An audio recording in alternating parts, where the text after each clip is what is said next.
Morning gents, firedabacon here, and I've got quite an important video to go. It's my thoughts and opinions on the new, well, I wouldn't call it release, but the announcement of the PS4 officially today on the 20th of February 2013. It's actually the 21st, but who cares? Anyway, yeah, bit disappointed, I won't lie, bit disappointed.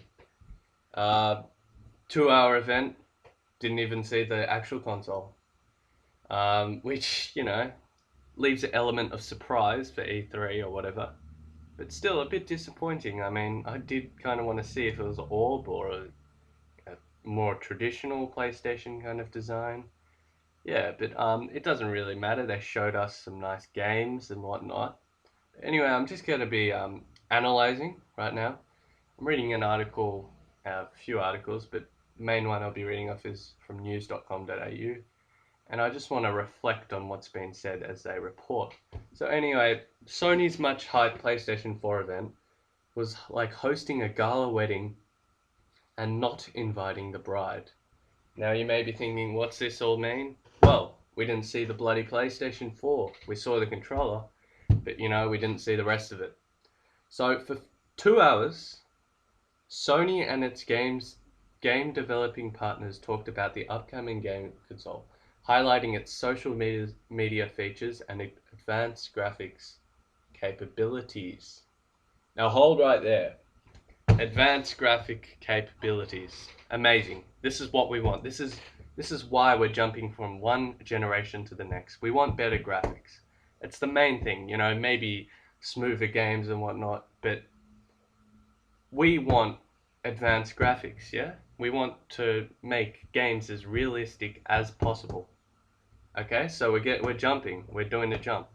Anyway, and I saw social media features. Oh, I honestly don't think social media, as in Facebook and Twitter, works well with gaming.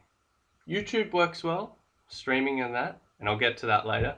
But Facebook, for example, just does not work.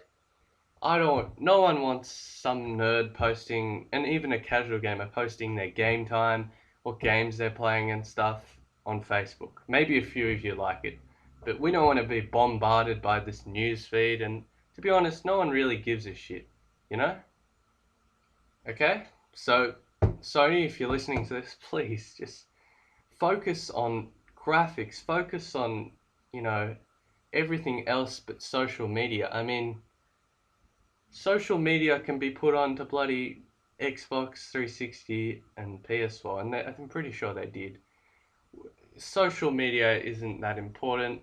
Let's be honest, the video gaming community is pretty shit. We're mean, we're fanboys, we're flaming all the time. We don't really want to connect ourselves that much. Yes, you know, a bit of social media is fine, but don't boast like social media features and graphics are like, that's what we've really been working on. I mean, graphics and other stuff you should be working on, and hardware and that, not bloody social media, which is bloody, you know, software that can be easily, you know, coded and stuff, and has been on the bloody Xbox. I think the PlayStation also has stuff like that. So yeah. Also, I just want to say on the PlayStation controller, there's a share button. Yep, for social media. So, oh, I completed this level. Let's share it to bloody everyone, my 700 friends on Facebook.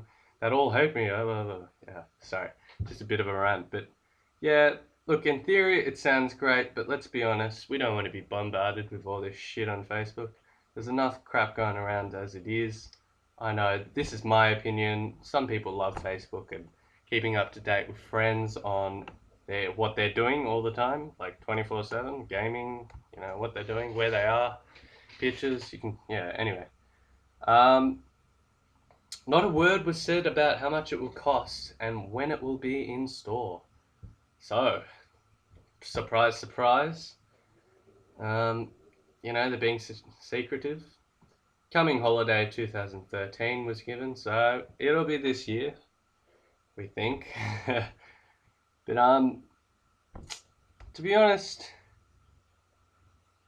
like, it looks good. It looks good, but more could have been done, I'll be honest. Anyway, there's been ramped up processing, integrated CPU and GPU, supercharged PC architecture, and 8 GB of unified memory, instant play, start playing game demos while they're still downloading, no startup times, press on the button and start playing from where you left off. Not bad, not bad. Although, you know, it's not that revolutionary. But it will help out for people casual gamers that just want to jump on for an hour, don't want to wait around that long, and want to turn off their game. A plan to play PS3 games and possible earlier titles on more devices through the cloud. Look, this is stupid. Obviously, they're not having hardware that will allow for backwards compatibility. So, of course, they've gone and dicked us, and now we have two choices. We have to buy the games all over again, that you like, the games that you want to play from PlayStation 1, PlayStation 2, PlayStation 3. Or Sony can just upload all the games they've ever released, and basically you can stream them or play them for free. So if they did that free option where everyone can play all these old games, no one's going to buy the new games. And no one's going to buy the old games if you have to pay for them when you've already bought them. Yes, I mean, it would be good to play some classics, but, you know, it's really flawed. I've got to say, they should have just inbuilt some hardware to allow them to read the old games. Not that hard. Or maybe it is, I'm not sure. But surely Sony could have the power, the knowledge to do something like this. A new controller. I'm sure we've seen all the leaks, but yeah, pretty, like, it looks a bit sturdier, but I don't really like the PlayStation 3 controller. I used to play on it a lot, but I've adapted to the Xbox.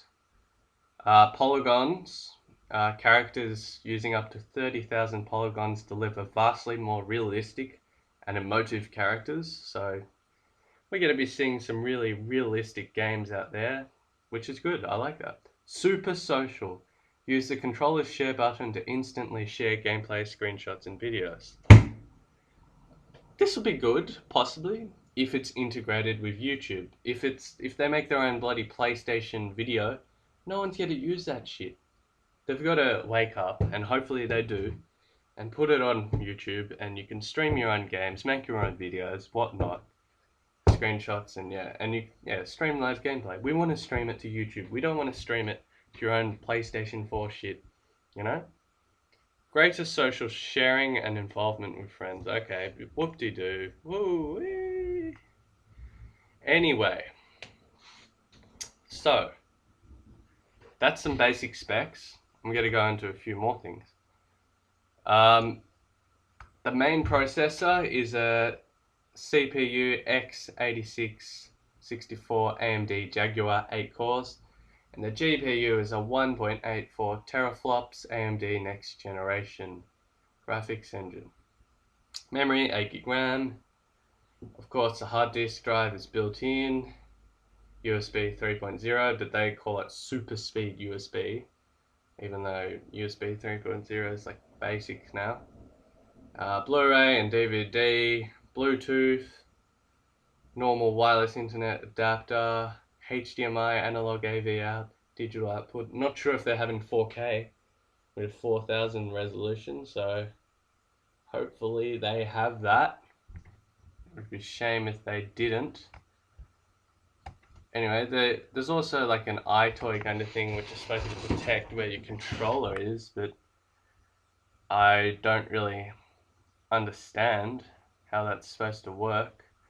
But anyway, now my reflection on Sony at the moment and their PlayStation 4.